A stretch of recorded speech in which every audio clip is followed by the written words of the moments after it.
বন্ধুরা আপনি কি রকেটের পিন পরিবর্তন করতে চাচ্ছেন কিংবা চেঞ্জ করতে চাচ্ছেন, তাহলে কিন্তু আজকে ভিডিও সম্পূর্ণ আপনার জন্য। আজ কিন্তু ডায়ালের মাধ্যমে কীভাবে রকেটের পিন পরিবর্তন করবেন সেটা কিন্তু শেখাবো।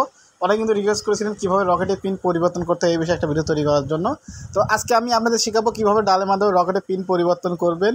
তো চলে যাবো ভিডিও মূল টপিকে। তার আগে একটা কথা হচ্ছে, ভিডিওটি ভালো লাগলে অবশ্যই চ্যানেলটি সাবস্ক্রাইব করবেন, কারণ আপনার জন্য এত কষ্ট করে ভিডিও তৈরি করি, তাই না?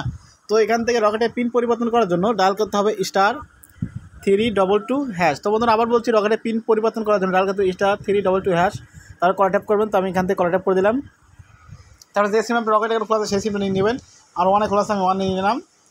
তো নেওয়ার পরে এখান থেকে রকেটের অপশন চলে আসবে, ইন্টারফেস চলে আসবে। দেখতেছেন রকেটের ইন্টারফেস চলে এসেছি। তো এখান থেকে কী করবেন, এখান থেকে দেখতে পাচ্ছেন 5 নাম্বার মাই এসিসি মানে my account 5 number.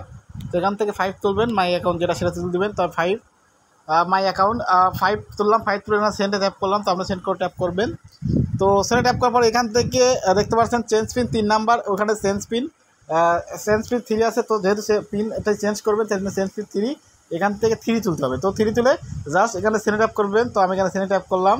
Send tap করার পর এই ধরনের ইন্টারফেস চলে আসলে ইন্টার ইওর ওল্ড পিন, মানে আপনি এখন যে পিনটা ব্যবহার করছেন রকেটে সেই পিনটি কিন্তু এখানে দিয়ে দিতে হবে। তো বন্ধুরা সেই পিনটি আমি এখানে দিয়ে দিচ্ছি। তো সেই পিনটি দিয়ে দিলাম। আপনি সেই পিনটি দিবেন। দেওয়ার পরে দেখতে পাচ্ছেন সেন্ড, এখানে সেন্ড জাস্ট এখানে সেন্ড ট্যাপ করুন। তো সেন্ড ট্যাপ করলাম। তো সেন্ড ট্যাপ করার পর দেখতে পাচ্ছেন এখান থেকে ইন্টার ইওর নিউ পিন, মানে যে নতুন যে পিনটা দিবেন রকেটে সেই নতুন পিনটা কিন্তু দিয়ে দিতে হবে। জাস্ট আমি এখান থেকে নিউ পিনটা দিয়ে দিচ্ছি। তো দেখতে পাচ্ছেন নিউ পিনটা দিয়ে দিলাম। তো নিউ পিন দেওয়ার পরে অবশ্যই কিন্তু 1 2 3 কিংবা 0 0 এরকম দিবেন না, আপনার 4টাই কিন্তু নতুন, মানে যারা কেউ কঠিন একটা পাসওয়ার্ড দিবেন, তাই না? তো পাসওয়ার্ড দিলাম। দেওয়ার পরে জাস্ট এখান থেকে সেন্ড ট্যাপ করলাম। তো দেখতে সেন্ড ট্যাপ করার পর দেখতে পাচ্ছেন pin has been change successful, আমার পিনটা কিন্তু চেঞ্জ হয়ে গেছে। তো বন্ধুরা এভাবে কিন্তু রকেটের পিন চেঞ্জ করতে হয়। তো বন্ধুরা আশা করি আপনারা বুঝতে পেরেছি। তো ভিডিও বানাতে অনেক কষ্ট হয়ে যার যদি ভিডিও ভালো লাগে থাকে অবশ্যই চ্যানেলটি সাবস্ক্রাইব করবেন, অবশ্যই লাইক করবেন। দেখা হচ্ছে নতুন একটা ভিডিও নিয়ে। সুস্থ থাকবেন, ভালো থাকবেন, সবাইকে আল্লাহ হাফিজ।